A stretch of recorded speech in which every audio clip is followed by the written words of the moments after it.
各位同學大家好，又係星星老師喎，你講中史好。咁呢一節咧就係八國聯軍之役嘅背景嘅第 B 啊 B part boy part。好啦，咁就第四點嚇，背景嘅第四點就係慈禧太后受害。嗱，頭先講到咧就係嗰啲民族覺得有危機啦，係咪嚇？民生嘅困苦啦。咁就教事又有堆教案嘅出現咧，就令到啲排外情緒高漲。其實民間好多嘢要成為一個都唔會成為一個戰爭嘅原因，如果冇朝廷嘅幫手或者朝廷嘅加入。好啦，咁其實咧就朝廷就當時咧就慈禧太后咧就掌權，咁佢嘅決定咧，佢嘅諗法咧就直接影響個事態嘅發展。好，咁我睇下咯啊。咁慈禧太后咧就好憎外國人，咁點解？因為當時一個維新運動之後，慈禧太后就想廢咗光緒皇帝，覺得光緒皇帝執政咧係影響呢個嘅滿洲人嘅統治啊。當時滿洲就即係中國，中國就即係滿洲，你威脅咗滿洲人統治，即係威脅中國嘅生存嘅啫，係咪？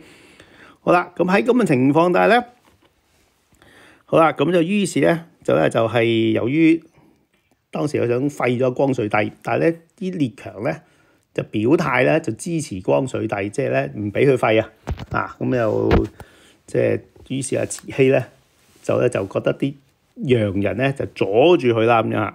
好嘛，開始咯噃，1898年，咁光緒咧就任命咗康有為、梁啟超咧就推行維新變法，咁呢個都係一個重要事件。維新變法，好啦，康有為同梁啟超行呢個維新變法咧，就係主要就行呢個君主立憲嘅方向，係抄日本嘅明治維新。咁點解要抄日本？原因就係甲午戰爭，日本打贏中國啊嘛。咁當時咧，當時啲知識分子覺得就係中國要改革政治先至能夠強大。咁而改革政治咧，最容易參考就係日本嘅制度啦。好啦，咁但係你改革政治，就始終會觸發到呢啲原本喺個政治制度裏邊有利益的人啊，即係掌權的人啊，咁所以呢本書就話啦，觸發咗守舊勢力嘅利益，咁即係慈禧嗰班人咁樣，咁咧就遭受到強烈嘅反對。好啦，慈禧太后咧就發動咗個政變。點解政變咧？就即係去捉咗皇帝嚇，即係困住咗皇帝，咁叫政變。但係咧就當時咧就困住咗阿光緒啫，就冇殺到光緒帝啊。好啦，咁就罷廢咗新法，將個全部個維新法就唔要，下令逮捕維新派嘅人士啊。咁咧就於是阿康有為同梁啟超咧就走咗去領事館嗰度。走咗英國同日本嘅兩個嘅領事館度咧，就庇護，即係英國同日本咧呢兩個國家咧，就係保護咗阿康有為同梁啟超。而當時或者今天都係㗎，領事館就等同於嗰個國家嘅土地。咩意思？喺中國土地裏邊嘅英國領事館嘅範圍裏邊咧，就等同英國嘅土地，即係中國唔可以干預領事館裏邊嘅東西啊！就算咧你有個即係中國嘅清朝嘅通緝犯裏邊，都唔能夠咧就夾硬揾人咧捉佢咁樣。好啦，咁當時咧，於是慈禧就冇辦法啊，即係唔可以捉人，除非你同佢又話我要即係打你個領事館，攻打你領事館嗱，咁就宣戰㗎啊！變咗咁嘅慈禧又唔敢啦，係咪？好啦，咁喺咁嘅情況底下咧，係受呢兩個領事嘅庇護底下咧，最後結果就走咗，流亡海外。咁當時通常走日本嘅，近啊嘛。咁就慈禧咧就好唔滿意啦。嗱，呢個係令到慈禧受害，得唔得？受害，因為你幫咗兩個咧維新運動嘅核心人物離開咗中國土地啊。好啦，跟住1900年咧，慈禧咧就想廢咗光緒帝，另立新帝。好啦，各國又反對。好啦，咁呢個又令到慈禧受害。好啦，咁就慈禧就冇辦法，就最終作罷，即係冇廢到光緒帝啦。好啦，自此之後咧，慈禧太后咧嘅仇愛情緒咧就越嚟越高漲啦。咁咧就對於義和團呢種嘅仇愛嘅行為咧，就越嚟越咧就贊同啊。咁就咧就種下咗利用義和團咧攻擊外國人嘅禍根。好啦，呢一段裏邊咧就説明咧為何慈禧太后咧要廢光緒帝。好簡單地講一講啊。好啦，戊戌政變之後咧，光緒帝就被幽禁，即係困住咗。但名義上都係皇帝，佢仍然都係皇帝嚟嘅。咁咧就於是當時咧啲維新派嘅人咧，即係走得咗啊嘛，咁就成為咗維新派捲土重來嘅政治依靠，即係咧佢哋我哋要支持光緒帝嚇，咁咧就同阿慈禧作對。當時康有為、梁啟超咧就喺海外組織保皇會，發行咗報紙嘅《清議報》，就抨擊慈禧太后就頌揚光緒皇帝。嗱呢一啲咁慈禧咪好唔高興啦，係咪？引起慈禧太后同搜救官員嘅憤怒啦，於是咧就想呢個廢咗光緒帝，等你冇咗個靠山。好啦，咁就跟住我跳少少啊。當時咧慈禧太后為爭取列強嘅支持，即係廢光緒帝啦，親自咧就係宴請公使，即係外國嘅代表啦，公使就即係咧即係領事啊，今日叫做領事夫人嚇，咁就以示籠絡。咁而當時咧在期都邀請各個公使咧入宮慶賀，不料公使咧就反應冷淡，因為知道即係話佢唔贊同慈禧嘅行為啦嚇，公開表示咧唔會承認中國有新嘅皇帝，即係光緒仲喺度，唔承認有新嘅皇帝。咁慈禧咧同埋所有官員咧就好嬲。咁啱啱咧就義和團咧就喺山東咧就係反洋人啦。咁當時佢哋咧就為咗泄憤啦咁就於是叫阿慈禧利用義和團排外啦咁呢個咧就係呢個嘅慈禧嘅仇愛情緒係觸發咗呢個嘅八國聯軍之役啦。好啦，就支持咗義和團。好，跟住呢一段咧第五點咧就解釋緊義和團是什麼東西。義和團咧就原稱就義和拳，打拳嘅，即係學武功即係 Chinese 功夫學武功。清末嘅時候流行於山東一帶嘅民間秘密組織。秘密組織咩意思？就係非法組織即係咧唔可以公開嘅，公開咗嘅話咧有機會俾朝廷干預嘅。佢哋咧以練拳習武咧就為事聲稱只要降神附體就刀槍不入，明明嘅意思就即係咧有神靈附體咧就刀槍不入噶啦。咁當時咧大部分參加都係農民手工業者運輸工人，平民百姓即係唔係知識分子。知識分子就梗係知道呢啲係假噶啦，係咪？平民百姓咧就有機會俾你啲好似變魔術咁樣咧就呃到嚇。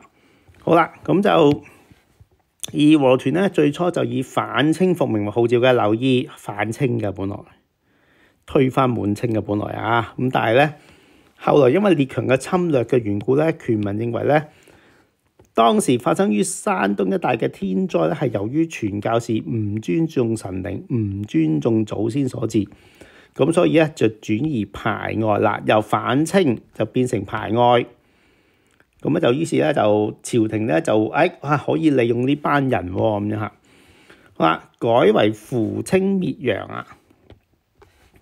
好啦，而刀槍不入宣稱亦都係變成槍炮不傷刀槍不入同槍炮不傷個程度上又有大躍進咯，已經係果然咧就犀利好啦，咁從1894年至99年咧，先後擔任山東巡撫，即係山東呢個地方嘅最高長官李秉衡、張汝梅、旭賢咧都對義和團偏袒。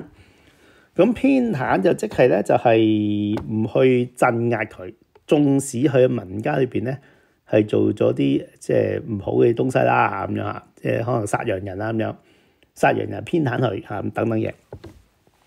而咧就甚至有旭賢咧緊要人物記住呢個名咁支持義和拳，將佢由個拳呢個名本來唔係叫團係叫拳，就改稱為團。好，有咩唔同咧？咁樣少少解釋。團係正式名稱，即係官方認可的組織，即係本來秘密組織嘛。團係正式名稱，點解？因為地方嗰啲嘅點講咧？地方武力，地方算唔算軍隊？又唔算軍隊咧。地方嗰啲嘅民間嗰啲武力咧，就用團呢個字。好啦，咁就於是咧就變咗係呢個地方嘅合法組織，由非法變合法啦，由義和團反清復明義和拳啦，咁現在合法就變咗義和團。好啦，咁就於是縱容呢班團民咧，就係殺教士、燒教堂。好啦，喺咁嘅情況底下咧，西方國家係咪真係要清朝你搞乜鬼？我哋有啲教士咧就喺呢個土地裏面係被殺，咁你可唔可以制止呢件事？咁佢又唔制止嚇，咁點解？因為偏袒啊嘛。咁啊就當時受到呢個嘅清廷受到呢個嘅列強壓力，好，咁就轉咗個山巡撫，就叫袁世凱。袁世凱就唔偏袒嚇，咁樣就咧佢咧就去做山東巡撫嘅時候咧就鎮壓。好啦，咁令到呢班義和團咧喺山東嘅勢力咧係受削弱，但係就走咗邊度？直隸即係北京所屬嘅範圍。好啦，咁咧就喺天津、北京一帶咧就發展勢好啦，於是義和團咧就走咗去首都嗰邊。好啦，咁啊睇下啲義和團嘅團民啊，哇咁樣嘅，真係你見唔到呢個字義和團啊？好啦，咁我哋繼續咯喎。點解出現你就自己睇啦，呢度我就唔講啦。好啦，清廷籍義和團咧就排外。清末朝廷內部咧出現咗盲目排外嘅傾向啊，開始咧就即係盲目排外咩意思啊？即係你唔理性嚇，唔理性。而當時掌權嘅滿洲貴親就即係滿洲人，咁當時就滿洲人話事噶嘛嚇，唔係漢人話事嚇。好啦，咁就載琪啦、江毅啦，都係迷信義和團咧嘅符咒法術。咁當然符咒法術是假的啦嚇。咁咧就佢以為覺得可以係抵禦槍炮嘅，慫恿慈禧太后咧支持下義和團，利用佢哋排外。好，當時咧就列強曾經係列強啊，即係歐美國家多次要求清廷咧取締義和團嘅，即係咧喂停止佢哋解散佢哋，因為佢哋咧係即係傷害、威脅同埋殺害咧呢個啲教士啊等等啊咁樣。但係清廷咧，由於慈禧太后咧對義和團態度咧仍未明確嚇，仍未明確咩意思啊？時剿時撫，一時就打義和團，一時咧就招呼佢，一時呵佢，一時鬧佢，一時你真係好啦義和團，一時咧就你真係衰啊咁樣。好啦，令到咧義和團咧喺呢個清廷嘅搖擺不定嘅政策裏邊咧，慢慢擴展到。好，咁點解慈禧太后會又唔下決心？咁原因就係慈禧太后其實我覺得又唔係蠢嘅，佢都知道義和團未必可靠。咁但係問題咧就係義和團咧當時係扶清滅洋嘛，又幫佢口號，起碼口號啊係幫自己，加上洋人慈禧又唔中意，咁呢情感上你覺得哇義和團好啊，幫我出一啖氣咁樣，即係咁樣。但問題佢又覺得義和團咧其實都係可能係信唔過嘅咁樣，得罪外國人都未必有一件好事嚇，因為會打仗。好啦，咁就喺咁嘅掙扎底下咧，即係作為一個政治首長啊、領導人啦，係咁樣就真係好唔得啦嚇。咁啊就於是喺咁情況底下咧，就慢慢拖下，呢個義和團咧就發展得越嚟越大嚇。最後喺1900年咧，義和團咧就入咗直隸，即係北京，即係首都及其範圍啦嚇。勢力咧就迅速發展。當時直隸總督即係直隸呢個地方嘅最高負責人啦，裕祿咧就縱容義和團嘅，佢自己睇有保薦團民喎，就話得啊，佢掂嘅。好啦，既然咁多人都話佢掂，佢可能真係掂咧。慈禧決定咧對團民加以重用，稱之為義民，好，再俾個好嘅封號俾佢，準佢哋入北京。入咗北京之後咧，就做壞事啦嚇。燒教堂、殺教徒、拆鐵路、拆電線。好啦，哇！外國人自然好不滿啦，因為問題咧，你即係我啲人喺度，我啲教堂俾你燒咗，係咪？咁我啲設施俾你破壞咗咁樣嚇。咁當時咧，外國人都未喺出兵之前啊，就係要求清廷鎮壓嘅嚇。法國、英國、德國、美國要求清廷鎮壓義和團。好啦，要求佢鎮壓就即係其實我唔係出兵㗎，我係要你鎮壓。你搞得掂嘅話咧，其實我唔會出兵處理嘅。咁但係問題，如果搞唔掂嘅話咧，就會出兵。係後來其實有一個奕匡一個親王啊，佢承認係搞唔掂嚇，搞唔掂。咁最後結果就出兵。好啦，咁就當時咧就列強都希望佢搞掂，你搞掂咁啊，大家冇事啦咁樣嚇。咁但係問題你又驚你搞唔掂喎嚇，於是咧就亦都派艦隊喺大沽口岸咧就集結，就即係咧預備定向清廷施一軍事壓力。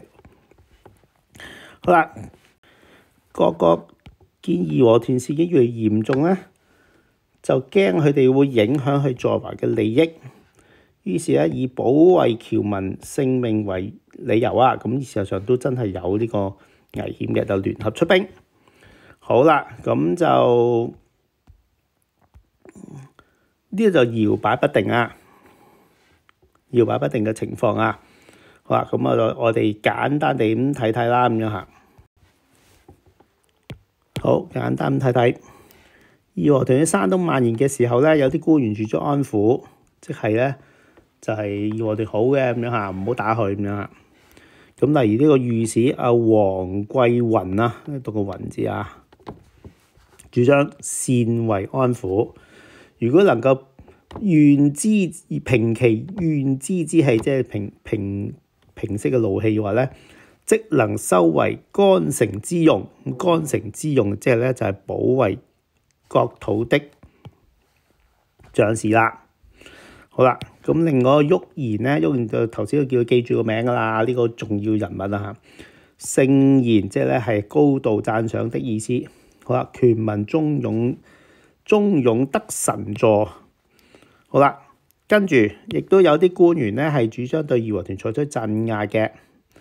袁世凱出任山東巡撫之後咧，就嚴厲鎮壓，咁避免咧就激起中外衝突。咁點解？因為你而家燒教堂啊嘛，係咪嚇？